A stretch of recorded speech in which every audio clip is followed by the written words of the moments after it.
Hello students, this is Komal, your SST educator. Welcome back to your favorite channel Magnet Brains.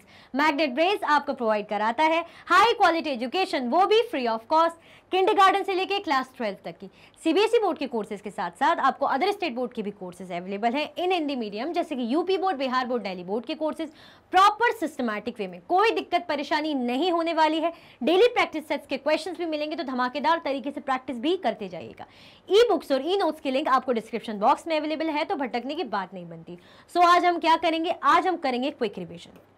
क्या दिख रहा है आपको? Quickly से, क्विक तरीके से हम करेंगे क्विक रिवीजन, जो किस काम आता है आपको जस्ट बिफोर योर एग्जाम्स और टेस्ट। ठीक है, उससे पहले आपको अपनी जिम्मेदारी क्या निभा लेनी है, आपको अपने फ्रेंड्स को जो है शेयर कर देना है, ताकि वो सेशन ज्वाइन करें, क्विक रिवीजन में पार्ट लें, और कमेंट करके आप बता दीजिए आप रेडी हैं, और लाइक करना बिल्कुल भी ना भूलें, मेरा मोटिवेशन बना रहता है। स्टार्ट करते हैं, चलिए क्विकली रिवीजन, जो आपका क्विक रिवीजन है, क्विक तरीके से स्टार्ट करते हैं। Why does a country need a constitution? हम क्या पढ़ रहे हैं? हमारा चैप्टर क्या है? हमारा चैप्टर है कॉन्स्टिट्यूशन। कॉन्स्टिट्यूशन क्या है? संविधान। अब हमें पता होना चाहिए ना कि भाई कॉन्स्टिट्यूशन की जरूरत क्यों पड़ती है, एक देश को संविधान की जरूरत क्यों पड़ेगी। सबसे पहले कॉन्स्टिट्यूशन क्या है? क्या ये किसी को पता है? याद है कॉन्स्टिट्यूशन क्या होता है? कॉन्स्टिट्यूशन जो भी होता है फटाफट से कमेंट में मुझे बता दो। बहुत ही इजी है। कुछ हमने देखा था, रूल्स एंड रेगुलेशंस होते हैं, प्रिंसिपल्स होते हैं, जो कैसे होते हैं? रिटन फॉर्म में होते हैं। रिटन फॉर्म में होते हैं, एक डॉक्यूमेंट पे लिखे होते हैं, जिसे हम क्या कहते हैं? जिसे हम बोलते हैं कॉन्स्टिट्यूशन। जिसे हम क्या बोलते हैं? कॉन्स्टिट्यूशन। तो अब हमें कॉन्स्टिट्यूशन की क्यों जरूरत है? हमने देखा था कि काफी ज्यादा जरूरत पड़ती है। जैसे एक कंट्री को कैसे आइडियल फॉर्म में रहना चाहिए, एक आइडियल कंट्री कैसी होती है, जहाँ पे अमन शांति से सब चीजें चलें, कोई दंगा फसाद लड़ाई झगड़ा ना हो, सब कुछ खुशहाल रहे, सब कुछ बढ़िया रहे। तो इस टाइप का हमने पढ़ा था। ठीक है, याद आ रहा हो चैप्टर में हमने ये चीजें पढ़ी थी। देन क्यों जरूरत होती? हमको जब हमारे पास कुछ ऐसी अथॉरिटीज होती है, जो हमारे हेड होते हैं, कह लीजिए जो स्टेट को चलाते हैं, अगर उनकी वो अपनी अथॉरिटी का गलत इस्तेमाल करें, अपनी पावर का गलत इस्तेमाल करें, तो उनसे हमें बचाने के लिए, सेफगार्ड करने के लिए भी कॉन्स्टिट्यूशन की जरूरत पड़ती है। फिर हमने कुछ क्या देखा था? हमने ये भी देखा था कि कॉन्स्टिट्यूशन की जरूरत हमें इसलिए पड़ती, जब कभी भावनाओं में बह के हम क्या गलत डिसीजन ले लेते हैं, हमारे माइंड में गलत थॉट्स आ जाते हैं, तो हमको हम ही से, हमारे जो विचारों से बचाने के लिए भी क्या होता है? कॉन्स्टिट्यूशन होता है। ठीक है, अब देखते हैं कि भाई हमें कंट्री को कॉन्स्टिट्यूशन की क्या जरूरत है, एक बार समझते हैं। A constitution lays out certain ideals that form the basis of the kind of country that we as citizen aspire to live in. Constitution किस पे है? लेज डाउन करता है कुछ सर्टेन आइडियल्स। आइडियल्स मतलब जैसे रूल्स, प्रिंसिपल्स, नॉर्म्स, उन पे मतलब उन पर बेस्ड है, उन पर जो है आधारित है। The basis of kind of a country that we as citizen aspire to live in, मतलब कॉन्स्टिट्यूशन के थ्रू, संविधान के थ्रू हमें ऐसी चीजें, ऐसी बातें पता चलती है, ऐसे रूल्स हो गए, ऐसे रेगुलेशंस पता चलते हैं, कुछ ऐसी ड्यूटीज होती है जो हमें फॉलो करनी पड़ती है, ऐसे बाध्य करके रखता है हमें, जैसी कंट्री हमें चाहिए। मतलब अगर रूल्स फॉलो करेंगे, रेगुलेशंस फॉलो करेंगे, तो सब कुछ बहुत अच्छा चलेगा। तो हमारी कंट्री कैसी रहेगी? विकास करेगी, डेवलप करेगी, साथ में सब कुछ बहुत अच्छे और शांति से चलेगा, सबके लिए बहुत कुछ बढ़िया होगा। तो ऐसी कंट्री को क्या करते हैं हम? एक उम्मीद रहती है ना हमें कि हमारी जो कंट्री है, हमारा जो प्यारा भारत है, ऐसे ही हो, सब कुछ अमन शांति से गुजरे, कोई दंगा फसाद लड़ाई झगड़ा ना हो। तो यही है कि भाई जो एक सिटीजन, एक नागरिक क्या करता है? जैसी लाइफ को जीना चाहता है, एस्पायर करता है, जो एक उसकी डिजायर होती है, इच्छा होती है कि भाई हमारी लाइफ ऐसी चले, तो कॉन्स्टिट्यूशन एक बेसिस, ऐसे आइडियल्स उसको प्रोवाइड कराता है। A constitution tells about the fundamental nature of our country.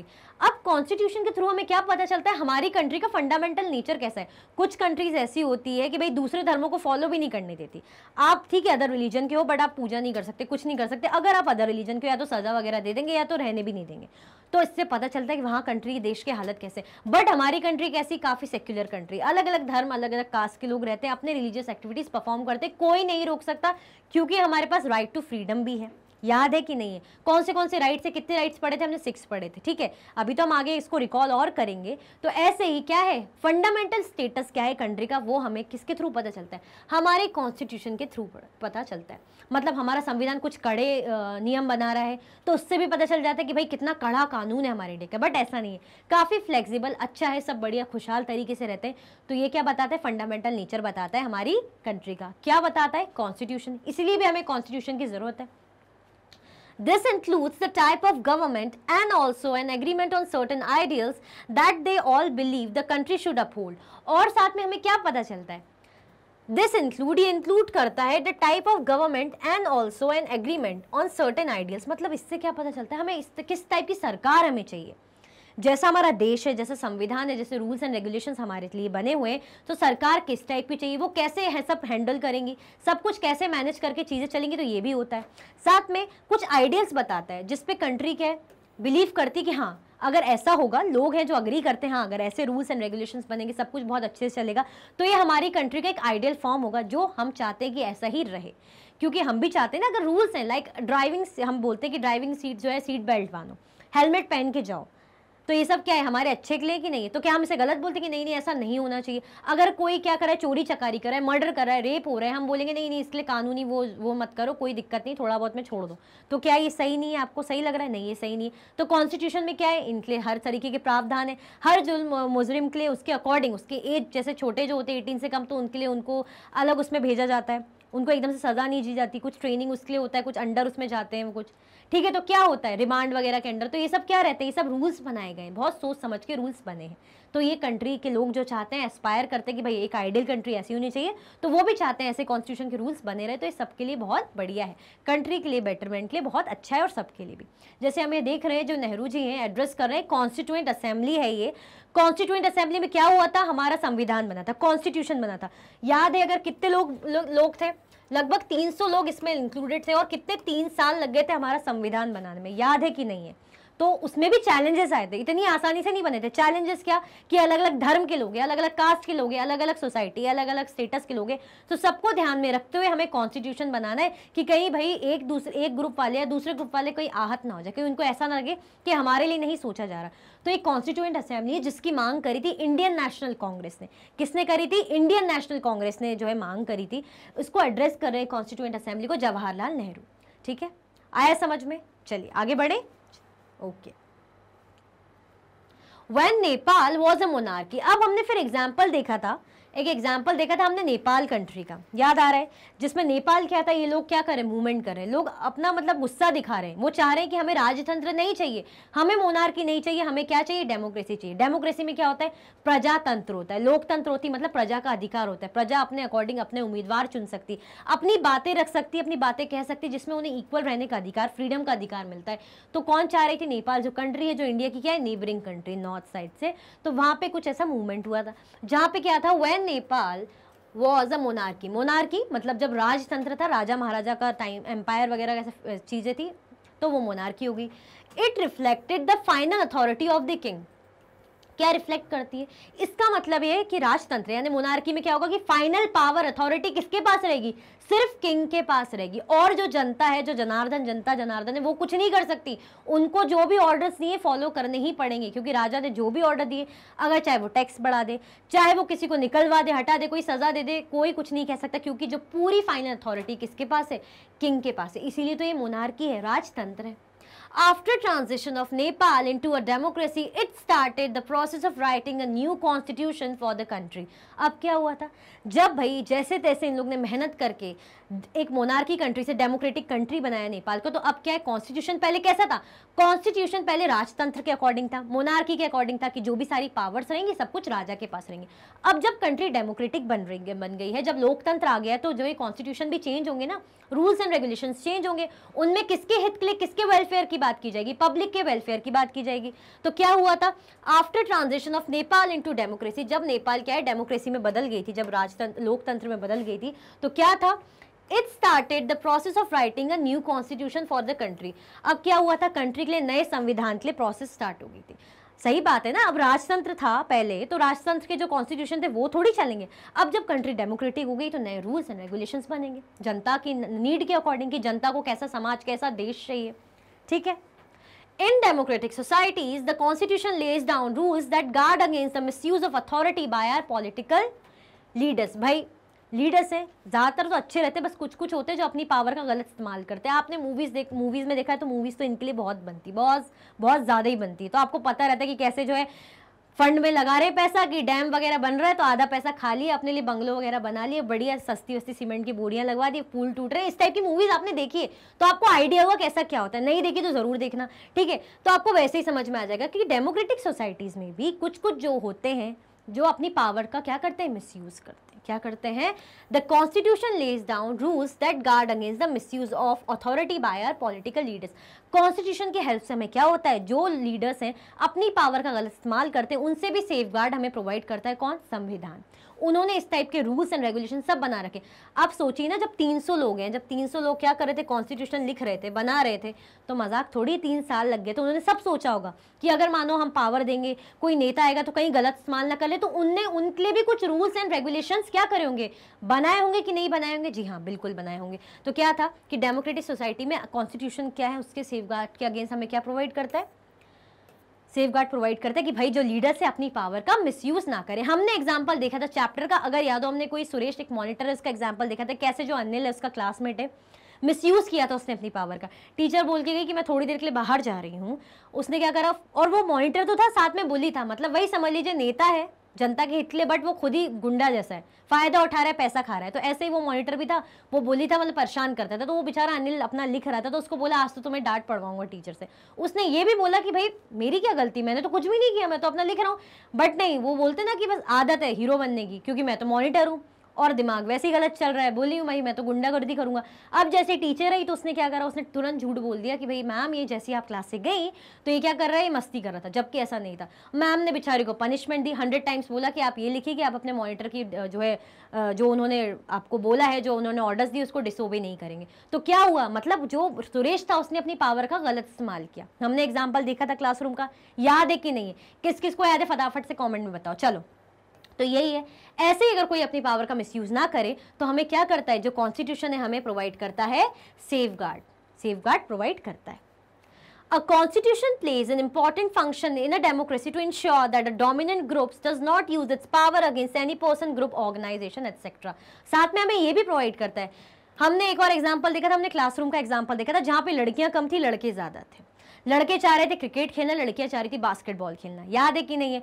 अब लड़कियां कह रही थी कि मैम तो हमेशा जो है मेजोरिटी का साथ देती, बट आई होप कभी ऐसा हो कि मैम हमारी भी सुने। तो क्या हुआ था, मैम आई, मैम ने हाथ दिखाया कि भाई लड़के ज्यादा है तो लड़कों के अकॉर्डिंग ही खेला जाएगा। लड़के खुश हो गए, चिल्लाने लगे, चिढ़ाने लगे उनको, हे वी हैव वॉन, उन्होंने ऐसा कुछ कहा था, अगर आपको याद आ रहा हो। तो क्या था कि लड़के मेजोरिटी में थे तो उनकी बात सुनी गई, लड़कियां माइनॉरिटी में थी, मतलब अगर मानो फॉर एग्जाम्पल लड़के 30 हैं, लड़कियां सिर्फ 15 हैं, तो लड़कियों की नहीं सुनी गई। उनकी इच्छा थी कि कभी हमारे अकॉर्डिंग भाई बास्केटबॉल भी खेल लो, बट नहीं, टीचर ने साथ किसका दिया, मेजोरिटी का। तो इन चीजों से भी हमें कौन बचाता है, हमें कॉन्स्टिट्यूशन बचाता है। मतलब ये है कि जो फायदे ध्यान रखा जा रहा है मेजोरिटी ग्रुप का, तो सेम जो फायदे हैं किनको मिले, माइनॉरिटी ग्रुप को भी मिले। अगर उनकी कुछ इच्छाएं, उनके कुछ व्यूज हैं, कुछ तकलीफ है, तो उन पर भी बराबर तरीके से ध्यान दिया जाए, क्योंकि कानून के सामने, कॉन्स्टिट्यूशन के सामने सबको एक बराबर है। ये नहीं देखा जाएगा अमीर गरीब, धर्म जात, काला गोरा, भेदभाव कुछ नहीं देखा जाएगा। क्या देखा जाएगा, भाई इंसान है, सब एक बराबर है। तो constitution plays an important role function in a democracy to ensure that a dominant group, किसको इंश्योर कराता है भाई, जो डोमिनेंट ग्रुप है, जो मेजोरिटी में है, does not use its power against any person, group, organisation etcetera. मतलब जो डोमिनेंट ग्रुप के लोग हैं, जो मेजोरिटी के ग्रुप है, अपनी पावर का गलत इस्तेमाल ना करें, अपनी मेजोरिटी का गलत इस्तेमाल ना करें, तो जो दूसरे लोग हैं जो माइनॉरिटी में, उनकी भी बराबर से सुनी जाए। तो इसके लिए भी हमें कॉन्स्टिट्यूशन है, हमारा कॉन्स्टिट्यूशन इससे भी हमें क्या करता है, सेफगार्ड करता है। आया समझ में, आगे बढ़े, चलिए। कॉन्स्टिट्यूशन प्रिवेंट्स टिरनी और domination by the majority of a minority. Constitution क्या प्रिवेंट करता है, जो टिरनी मतलब जो गलत इस्तेमाल अपने पावर का है ना, मिसयूज, अनजस्ट आप फैसले कर रहे हो, मानहानि, मतलब जो आपको लग रहा है मनमाना आप काम कर रहे हो, तो ऐसा नहीं हो, डोमिनेशन आप ना कर पाए, किसका, मेजोरिटी से माइनॉरिटी का। तो इससे भी हमें क्या बचाता है, कॉन्स्टिट्यूशन बचाता है। ठीक है, The Constitution helps to protect us against certain decisions that we might take and which may have an adverse effect on the largest principle that the country believes in. कभी कभी ये भी होता है, हमने पढ़ा था कि कॉन्स्टिट्यूशन किस काम आता है, हमको हमी से बचाने के लिए। हमको हमी से बचाता है कौन, कॉन्स्टिट्यूशन। अभी कैसे बचाएगा, सुनने में क्वाइट आपको थोड़ा सा वियर्ड लगेगा। तो क्या है, कॉन्स्टिट्यूशन क्या करता है, हेल्प करता है प्रोटेक्ट अगेंस्ट सर्टेन डिसीजंस। कभी कभी हम ऐसे डिसीजंस ले लेते हैं, हमें लगता है, जैसे हम देखते हैं काफ़ी बार ये होता ही है, जैसे हम देखते हैं रेप के केसेस हम सुनते हैं, उसमें क्या होता है, हमें लगता है यार इसको तो जला दो, मार दो, इतनी लंबी सजा चल रही, उम्र कैद भी क्यों दे रहे हो, मार डालो। इससे अच्छा कोई डिक्टेटर होता ना तो एक बार में गर्दन उड़वा देता, है ना। तो हम ये सोचते डिक्टेटर होना चाहिए, तानाशाही चलनी चाहिए बढ़िया। ये डेमोक्रेटिक कंट्री नहीं हो जितने रूल्स बनेंगे, है ना, फिर जज के पास जाएंगे, केस वेस लड़ेंगे, फिर जो वकील ना चाहते हुए भी जो मुजरिम है उसको बचाएगा, फिर लंबा करते करते ऐसे करते करते केस चलते चलते वो तो मतलब उसका बढ़िया, उसकी तो लाइफ ऐसे जेल के अंदर कटती जाएगी। तो कई बार हमारे माइंड में आता है, फिर अगर देखा जाए लॉन्ग रन के पर्पज से तो डिक्टेटरशिप अच्छी नहीं है ना। चलो उस वक्त के लिए अच्छी कि भाई उसको जो है नॉर्मली अगर हम देखा जाए डेमोक्रेटिक कंट्री में तो फैसले आने में टाइम लग रहा है तो उसको उम्र कैद दे दी, या भाई आधी जिंदगी तो उसको ऐसी निकल गई, जो लड़की जो है जिसका रेप हुआ उसके पेरेंट्स को क्या है जस्टिस मिला ही नहीं, फॉर एग्जाम्पल। तो हम ऐसा लेके चलते हैं साथ में। फिर बाद में हम क्या सोचते हैं, भाई डिक्टेटरशिप में क्या एक बार में धड़ा लग करा मारा खेल खत्म। बट लॉन्ग रन के लिए मानो डिक्टेटर है, अब उसका मन बदल गया, वो सारी कंट्री में नए नए टैक्स के कुछ ला रहा है, वो चाह रहा है कि भाई इधर से उधर कुछ हो जाए, जो भी चेंजेस चाह रहा है मनमानी चीजें कर रहा है। तो क्या ये सही है? ये सही नहीं है। तब जाके हमें लगेगा नहीं यार हमारा लोकतंत्र ही सही था, जिसमें सरकार एक फैसला लेने से पहले सबका सोचती है, नहीं तो जनता आ जाएगी बैठ जाएगी धरने में तो सरकार हिल जाएगी पूरी। तो सरकार सही है कि नहीं है? तो इससे भी, ये सोच से भी हमें, जो हम इमोशनल होके रोते बिलखते हुए या कभी ज़्यादा खुशी में या गुस्से में, बहुत ज़्यादा गुस्से में भर के हम ऐसे कुछ डिसीजंस अपने मन में बना लेते हैं कि अरे यार ये इससे अच्छा ऐसा होना था, तो बट लॉन्ग रन में सही नहीं है। तो इन चीज़ों से भी कौन प्रोटेक्ट करता है? इन चीज़ों से भी हमें बचाता है कॉन्स्टिट्यूशन। बचाता है कि नहीं बचाता है? बोलो। कई बार आपके मन में आता है पैसा नहीं है, काफ़ी लोग जो बेचारे जिनकी पैसा नहीं होता उनके मन में आता होगा कि हमारे घर में कोई बीमार है या फंड नहीं, पैसा नहीं, काश मैं चोरी कर लेता। चोरी करने मानो जा भी रहा होता है बट मन में आ जाता है नहीं यार कानून बना हुआ है, मैं जेल चला जाऊंगा, फिर मेरा जो परिवार है मेरे पीछे उसका क्या होगा, कुछ टाइम उसके चोरी के लिए मेरा तो परिवार मुझसे अलग हो जाएगा। तो ये क्या है? ये सोच से हमें रोक रहा है ना कॉन्स्टिट्यूशन ने, जो हमारे लिए रूल्स एंड लॉज या रेगुलेशंस बनाए। आया समझ में? तो ये कहते हैं कि भाई हमें कॉन्स्टिट्यूशन की क्यों जरूरत पड़ती, इसीलिए पड़ती। पहला हमने देखा था कि अथॉरिटी, कोई अपनी पावर का गलत इस्तेमाल ना करे, उससे भी सेफगार्ड करने के लिए हमें क्या मिलता है? कॉन्स्टिट्यूशन मिलता है। दूसरा हमने देखा था कोई भी मेजोरिटी ग्रुप वाला किसी माइनॉरिटी ग्रुप वाले के साथ कुछ गलत ना करे, कुछ उसको जो है हार्म ना करे, तो उससे भी हमें कौन बचाता है? कॉन्स्टिट्यूशन। तीसरा हमने देखा हमें खुद से ही बचाने के लिए क्या काम आता है? कॉन्स्टिट्यूशन। इस टाइप का है ना कि हम साथ रहें, हम सब सही रहें, ऐसे ही रहना है। चलिए, द इंडियन कॉन्स्टिट्यूशन की फीचर्स। अगर हम फीचर्स की बात करें, जब हम इतने कॉन्स्टिट्यूशन से रिलेटेड बात करें तो उसके फीचर्स भी देखना चाहिए कि क्या क्या खासियत और क्या क्या फीचर्स है किसके? इंडियन कॉन्स्टिट्यूशन के। The Indian national movement had been active in the struggle for independence from British rule for several decades. क्या हुआ था भाई? जो की फीचर्स हैं, मतलब ये जो कॉन्स्टिट्यूशन बना था तो उसमें इंडियन नेशनल जो मूवमेंट्स हुए थे, जो चीज़ें हुई थी, स्ट्रगल हुआ था चीज़ों के लेके। किस चीज़ों को लेके भाई? जो इतने सालों से, इतनी सेंचुरीज, मतलब इतने साल बीत गए थे जिसमें जो अंग्रेज़ों ने हमको गुलाम बना के रखा था, जो ब्रिटिशर्स का राज था, तो उस टाइम पे उनके कुछ सपने थे कि जब डेमोक्रेटिक कंट्री हो, जब आज़ाद भारत हो, तो हम कुछ रूल्स बनाएंगे जिससे क्या हो, सब खुशहाल रहें, सबको इक्वली ट्रीट किया जाए। ठीक है, तो पहला हम देखते हैं, यहाँ पे हम शुरू करते हैं फेडरलिज्म से। ठीक है, refers to the existence of more than one level of government in the economy। Federalism मतलब जब एक लेवल से ज्यादा लेवल की सरकार हो तो उसे हम क्या बोलते हैं? उसे हम फेडरलिज्म बोलते हैं। मतलब अगर नेशनल लेवल की गवर्नमेंट है, सेंट्रल लेवल के साथ साथ हमें मिलेगी कौन सी स्टेट लेवल की भी गवर्नमेंट रहेगी, देन पंचायती राज जो थर्ड टियर होता है वो भी रहेगी। अब आप सोचिए, अगर सिर्फ एक ही लेवल की गवर्नमेंट है, एक ही लेवल की सरकार है, तो क्या पूरा नेशन संभाल लेगी आराम से? क्या गांव जिले के जो झगड़े इलाकों की टेंशन है वो संभाल लेगी? हर अलग अलग स्टेट में क्या हो रहा है, क्या वो बैठे बैठे संभाल पाएगी अकेले? इसीलिए ये सब दिक्कत ना आए, सब कुछ बढ़िया बढ़िया आराम से चले, तो हर डिपार्टमेंट को, हर लेवल गवर्नमेंट को अपने अपने क्या ड्यूटी दे रखी। जैसे 3 उसमें फॉर्म्स में डिवाइडेड है, लेवल्स में डिवाइडेड है। हमने देखा था कौन से वो 3 लेवल, कौन से 3 लेवल? पहला था हमारा सेंट्रल लेवल, दूसरा था हमारा स्टेट लेवल, तीसरा पंचायती लेवल। सेंट्रल लेवल पूरा जो है नेशन से रिलेटेड फैसले वगैरह लेने का काम करेगी सेंटर की सरकार। देन स्टेट लेवल जो स्टेट गवर्नमेंट करेगी वो। देन पंचायती लेवल जो भी ग्राम वगैरह पंचायत में चीज़ें होती, विलेज कॉन्फ्लिक्ट्स होते हैं, जो भी रिलेटेड चीज़ें होती वो पंचायती राज संभालेगी। आए समझ में? तो इससे सब कुछ बैलेंस रहेगा, सब कुछ बहुत अच्छे से चलेगा। तो पहला फीचर है federalism. Second, parliamentary form of government. अब ये क्या है? The Constitution of India guarantees universal adult suffrage, universal adult franchise. That means vote देने का अधिकार। वोट कौन दे सकता है? 18 और 18 प्लस के लोग, 18 से अबव के लोग क्या कर सकते हैं? वोट दे सकते हैं। ये देख रहे हैं आप, ये जो वोट की लाइन में खड़े हैं लोग, सब वोट देने के लिए खड़े। तो ये किस में हमें मिला था? ये हमें कॉन्स्टिट्यूशन में हमारे लिए बनाया गया था।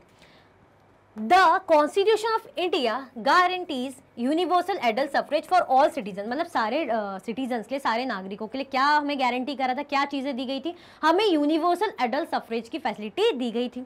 This means people have a direct role in electing their representatives. इससे क्या साबित होता है, इससे प्रूफ होता है कि भाई जो लोग हैं ना, उनको चाहे वो हम हैं यहाँ पे, हम डायरेक्टली अपने रिप्रेजेंटेटिव को चुन सकते हैं। हम वोट देने जाते हैं, जो हमारे नेताजी आते हैं ना हाथ जोड़ते हुए ऐसे, हाँ सब बढ़िया हो जाएगा, बस आप मुझे वोट दीजिए, माला वाला पहनाते, फोटो वोटो खिंचवाते हैं ना बड़े अच्छे से। तो क्या है ये, हम इनको डायरेक्टली हम वोट देंगे तब जाके तो ये नेता बनेंगे, तो ये हमारे लिए ही है, ठीक है। अब ये कभी कभी अपनी अथॉरिटी का गलत इस्तेमाल कर लेते, वो बात और है, वो हमने पढ़ा था कि भाई इसलिए कॉन्स्टिट्यूशन चाहिए। तो ये क्या है, हम इनको डायरेक्ट चुनने में हमारा हाथ है। ये हमें सुविधा किसने दी है, ये हमें कॉन्स्टिट्यूशन से मिली। उन्होंने हम पर भरोसा रख के रूल बनाया कि जनता क्या कर सकती है, अपने रिप्रेजेंटेटिव, अपने प्रतिनिधित्व को जो उन्हें रिप्रेजेंट करेंगे सरकार के सामने, जो उनकी बातें परेशानी सरकार के सामने रखेंगे, तो कैंडिडेट को डायरेक्टली हम इलेक्ट कर सकते हैं।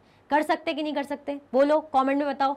कर सकते ना, बिल्कुल ठीक है। चलिए, सेपरेशन ऑफ पावर्स, देन क्या था, पावर्स का सेपरेशन कैसे। There are 3 organs of the states, जो गवर्नमेंट है उनके जो है 3 ऑर्गन और जो है ऑर्गन्स होते हैं, गवर्नमेंट है, ठीक है, गवर्नमेंट कर लो। The legislature, the executive and judiciary.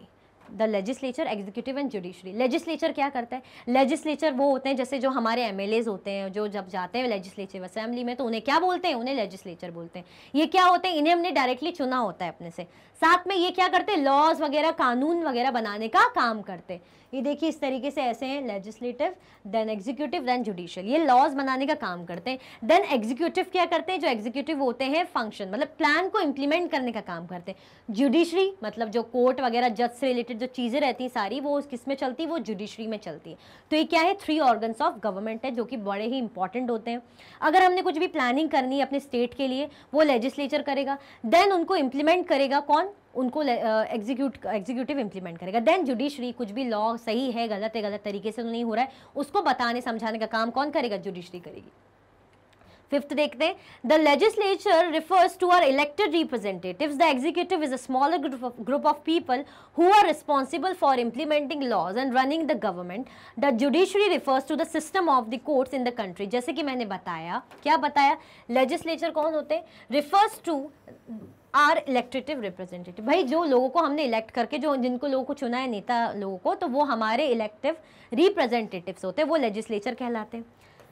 The executive is a smaller group of people who are responsible for implementing laws. अब ये कौन होते हैं, जो कौन, जिनके बारे में पढ़ा, एग्जीक्यूटिव, जो एग्जीक्यूशन का काम करते हैं, एग्जीक्यूशन से रिलेटेड जो एक्शन का काम करते हैं। एक्शन कोई मूवी नहीं है साउथ की, कोई मूवी का काम नहीं हो रहा है कि लोग धाड़ धपड़ से मार रहे हैं, कार से कूद रहे हैं, ऐसा कुछ भी नहीं हो रहा है। एक्शन मतलब परफॉर्म करने का काम। जैसे हमने प्लानिंग बनाई कि हमने प्लान कर लिया, टाइम टेबल लिख लिया कि कल से ऐसे पढ़ेंगे, हमारे 10 दिन बाद एग्जाम है, तो अब पढ़ने का काम, पढ़ना, प्रैक्टिस करना, रिवीजन करना, टेस्ट देना, मॉक टेस्ट देना, ये सब क्या है, हम एक्शन में ला रहे हैं, चीजें काम कर रहे हैं। तो यही एक्शन का काम कौन करता है, एग्जीक्यूटिव डिपार्टमेंट। देन उसके बाद क्या होता है, साथ में जुडिशरी जो होते हैं, refers to the system of courts in the country. Judiciary मतलब जो हमारा कोर्ट वगैरह से रिलेटेड जो भी चीजें रहती है, वो हमारा जुडिशरी के अंदर आती। आया समझ में, ये 3 ऑर्गन्स किसके, गवर्नमेंट के।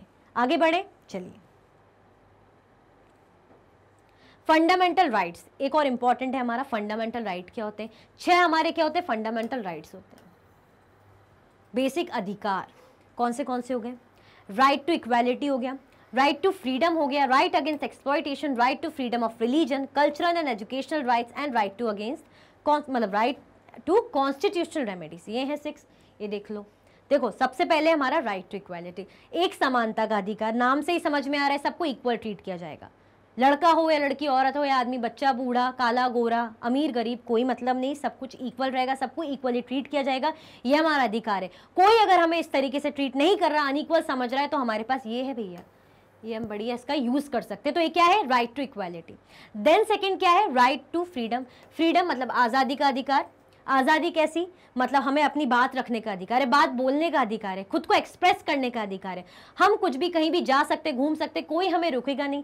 साथ में हम जो है कंट्री के किसी भी जगह पे रह सकते, कहीं भी रह सकते, कोई हमें नहीं रोकेगा। क्यों, हमारे पास फ्रीडम है। जैसे हम अगर ये देखेंगे, किसी स्टेट, कोई पंजाब से आया, अब पंजाब का कोई इंसान जो है गुजरात में रहना चाह रहा है, अगर वहाँ की सरकार रोक रही है, जो कि होता नहीं है बट एग्जाम्पल के तौर पर रोक रही है, तो हमारे पास क्या है, राइट टू फ्रीडम है। यानी हमारा ये जो राइट टू फ्रीडम है, उसको वॉयलेट किया जा रहा है। अगर हमें कुछ अपनी बात बात रखने का मौका नहीं दिया जा रहा, चुप कराया जा रहा है, जैसे स्पेशली वुमेन्स के साथ हो जाता है, लड़कियों के साथ हो जाता है, स्पेशली जो है विलेज एरिया के जगहों पे, तो उनको बोलने नहीं दिया जाता कि नहीं तुम लड़की हो, तुम हमारे काम में क्यों दखल दे रही हो, तुम क्यों बोल रही हो, तुम्हारी राय मांग कौन रहा है। तो ये सब क्या है, आप कर सकते हो, बोल सकते हो, आपके पास राइट टू फ्रीडम है, मतलब आपको अपनी बात कहने का, एक्सप्रेस करने का पूरा अधिकार है, ये आपके फंडामेंटल राइट है। तीसरा है राइट अगेंस्ट एक्सप्लॉयटेशन। एक्सप्लॉयटेशन कैसा, एक्सप्लॉयटेशन जैसे चाइल्ड लेबर हो गया, जैसे 14 ईयर से जो कम साल के बच्चे, उनसे लेबर वगैरह, उनसे काम करवाना। साथ में ह्यूमन ट्रैफिकिंग, जैसे क्या होता है औरतों को, लड़कियों को बेच दिया जाता है दूसरी जगह, ठीक है, तो ये सब क्या हो जाता है, ह्यूमन ट्रैफिकिंग। तो ये सब क्या है, ये सब आता है राइट अगेंस्ट एक्सप्लॉयटेशन के अंदर। तो ये नहीं होना चाहिए क्योंकि हमारे पास राइट अगेंस्ट एक्सप्लॉयटेशन है। Then right to freedom of religion, नाम से ही समझ में आ रहा है कोई भी धर्म के हो, जाति पाति के हो, हम अपने जो है चीज़ें परफॉर्म कर सकते हैं। हिंदू मुस्लिम सिख ईसाई भाई भाई जो भी हैं, कोई कुछ भी करे, कोई नहीं रोकेगा कि आप हिंदू धर्म के तो हिंदू धर्म वाले यहाँ पे, मतलब हिंदू धर्म के लोग हैं तो यहाँ पे बुद्धिज्म वाले अपना कुछ परफॉर्म नहीं कर सकते, कुछ भी चीज़ें नहीं कर सकते, नहीं, कोई नहीं रोकेगा। आपके पास क्या है, right to freedom of religion, आप अपना रिलीजियस चीज़ें एक्टिविटीज़ परफॉर्म कर सकते हो। Then cultural and educational rights, cultural and educational rights, ma'am ये कल्चर भी आ गया और एजुकेशन भी आ गया।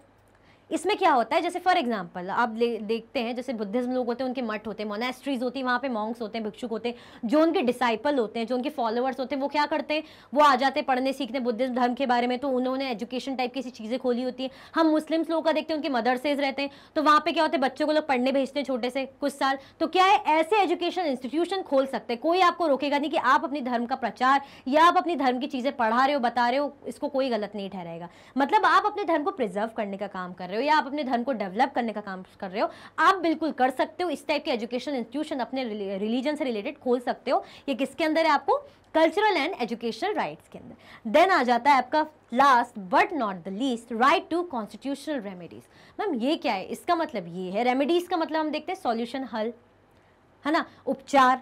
तो कॉन्स्टिट्यूशनल रेमेडीज में क्या होगा, जब आपके जो राइट्स है ना ये वाले, अगर इनको जो स्टेट है वायलेट करेगा, मतलब इनका खनन करेगा, इनके अगेंस्ट जाएगा, आपको कुछ भी प्रोवाइड नहीं करेगा, या तो आपके साथ गलत ट्रीटमेंट हो रहा, आपको इक्वल ट्रीट नहीं किया जा रहा, बट स्टेट आपका साथ नहीं दे रहा है ना, या आपको फ्रीडम नहीं दिया जा रहा, आपका स्टेट आपका साथ नहीं दे रहा, या खुद ही वो ऐसा कर रहा है।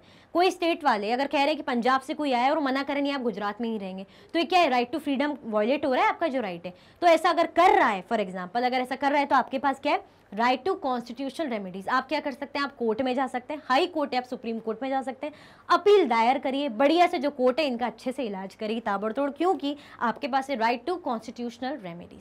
तो ये सारे क्या है, ये सारे आपके फंडामेंटल राइट्स हैं, बेसिक आपके अधिकार हैं, याद रख लेना, बड़ा इंपॉर्टेंट है, आगे भी काम आएगा, जनरल नॉलेज के लिए भी इंपॉर्टेंट है, ठीक है। चलिए, in addition to fundamental rights the constitution has a section called directive principles. अब अगर हम बात करें फंडामेंटल राइट्स के साथ साथ हमारे पास क्या दिया है कॉन्स्टिट्यूशन ने, एक डायरेक्टिव प्रिंसिपल्स। ये क्या है, डायरेक्शन, डायरेक्टिव मतलब निर्देश देना, कोई हमें दिशा दिखा रहा है, दिशा नॉर्थ वेस्ट ईस्ट साउथ नहीं, दिशा मतलब जैसे आपने अपने किसी फ्रेंड से या अपने किसी जो आपको लगता है आपसे बड़े हैं, आपने पूछा कि भैया सीनियर है, उनसे पूछा कि आपने 10th में अच्छे मार्क्स लाए तो आप मुझे थोड़ा आइडियाज दो, तो वो आपको कुछ आइडिया देंगे कि ये गाइड से पढ़ो, इससे पढ़ो, इसे कोचिंग जाओ, तो आपको क्या दे रहे हैं, डायरेक्शन दे रहे हैं, कुछ बातें सिखा रहे हैं, तो ये किसके अंदर आ गया, ऐसे डायरेक्टिव प्रिंसिपल्स। तो क्या होता है जब ये कॉन्स्टिट्यूशन, ये जो फंडामेंटल राइट्स होते हैं, इनके साथ साथ जो कॉन्स्टिट्यूशन हमें डायरेक्टिव प्रिंसिपल्स प्रोवाइड करता है, इनकी हेल्प से क्या होता है, इनकी हेल्प से जो स्टेट है वो अपने कानून बनाना, जनता के वेलफेयर का काम करना बहुत आसानी से कर पाते, क्योंकि हमें आइडियाज देते, कुछ दिशा देते, डायरेक्शन देते, किसको, स्टेट को। तो क्या है, एक सेक्शन मिलता है हमें डायरेक्टिव प्रिंसिपल का, of a state policy, it ensures greater social and economic reforms and to serve as a guide to independent Indian state to institute laws and policies that help reduce the poverty of the masses. मतलब क्या बताता है कि चाहे वो गरीबी हो, poverty हो, भुखमरी हो, कुछ भी हटाना या स्टेट के वेलफेयर से रिलेटेड काम को करने को लेके हमें एक डायरेक्टिव प्रिंसिपल, एक चीज़ प्रोवाइड करी, किसने, कॉन्स्टिट्यूशन ने, पॉलिसी प्रोवाइड की स्टेट को, ताकि स्टेट कुछ भी डिसीजन ले, लॉज कानून वगैरह से रिलेटेड, जनता से रिलेटेड, जनता के हित के लिए कुछ भी काम करे तो इनकी हेल्प मिल सकती है, ये निर्देश दे सकते हैं। तो ये क्या हो गए, ये डायरेक्टिव प्रिंसिपल्स हो गए। अब आ जाता है सेक्युलर स्टेट, जो हमारा लास्ट है सेक्युलरिज्म।